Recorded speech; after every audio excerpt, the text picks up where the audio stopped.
Hello, my name is Tracy Douglas and welcome to my video essay.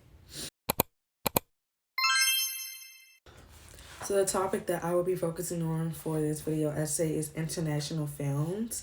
So what are international films? International films are any films that haven't been produced in the US. So why did I choose this topic? I chose this topic because I didn't think that, I thought I was, different because I watched a few French films before this class, but watching these films in class, I realized how used I was, or how much I love Western films, like the happy endings, the romance, everybody's happy at the end. Really watching these international films and not, necessarily getting a happy ending, or, with different languages, with different cultures, I was kind of not disturbed. I was kind of like, okay, but this is different. So that piqued the interest in me to make it for my final project. Cinema has a way of taking us beyond our everyday experiences and bringing us into a world where we have never known, with different voices we have maybe never heard, but too often these voices are limited due to Western perspectives. But in the last few decades, international cinema has surged forward, breaking the cultural boundaries and creating waves that have reached every single corner of the world. Today we are diving into the rise and the impact of international films, and we're going to get into some films that I've watched in class that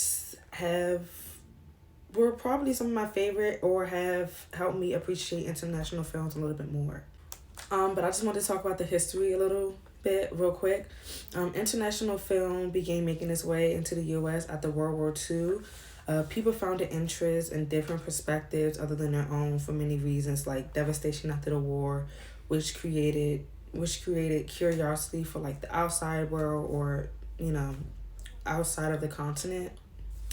And also, the popularization of film festivals like the Cannes Film Festival or the Venice Film Festival created a platform for global films and helped non-Western directors and actors gain recognition all over the world.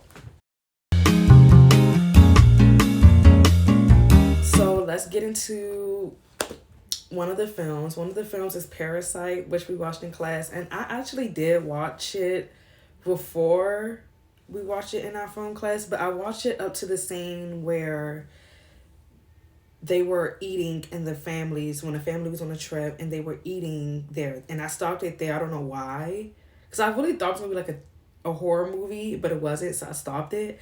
But when we watched it in class, I was like, oh my gosh, I should have never stopped it. I should have watched the full thing. But Parasite, besides it being a really good movie, really caught my attention to put it in this final project, because it is a Korean or South Korean, North Korea.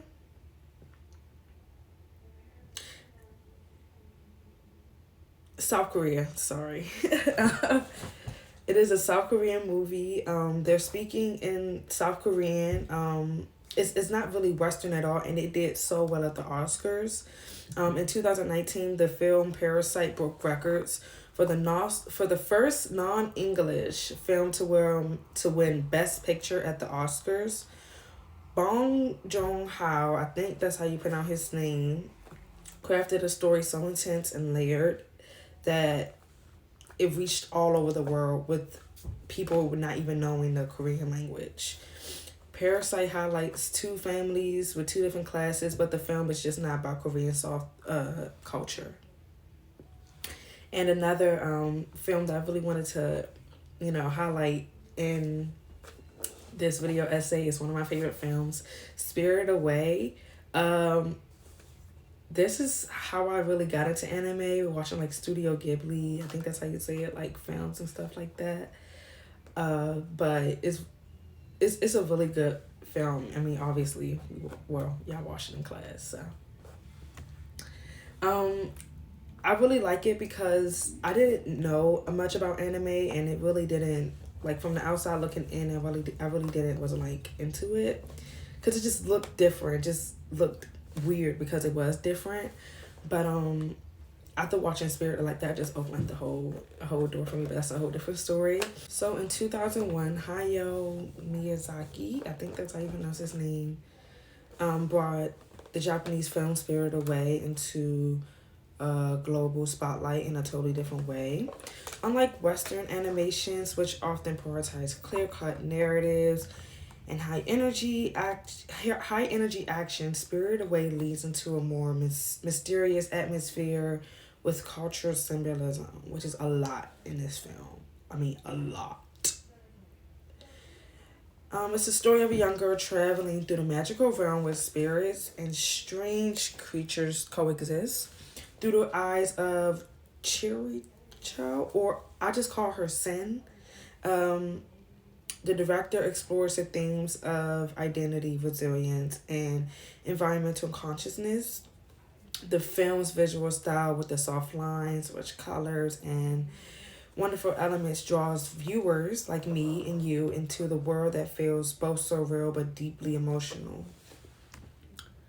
Spirited Away challenges the Western perceptions of animation as just for kids by winning an Academy Award for Best Animated Feature and introduced global audiences to the depth and artistic side of Japanese anime. Sorry.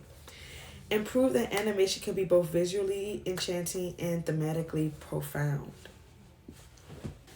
I really like how both of these films kind of, change things that are like normalized in cinema in the West. And then it's like, okay, I'm gonna back it up with these awards too. So I don't know, it's just like, somebody can be like, oh, well, it really wasn't a good film, or, or it really wasn't that good. It's like, okay, I can back it up with these, And then I feel like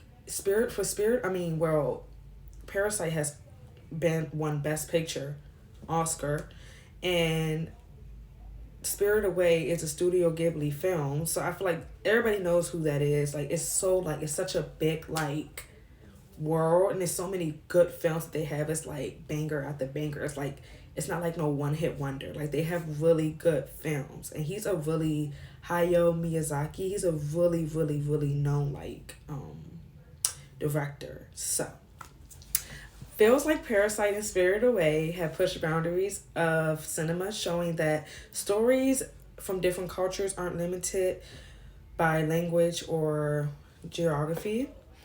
They tap into a universal human experiences, our struggles, our dreams, and our connections remind us that cinema is a shared language. So thank you for tuning in to my video essay, and I hope you enjoy. Bye.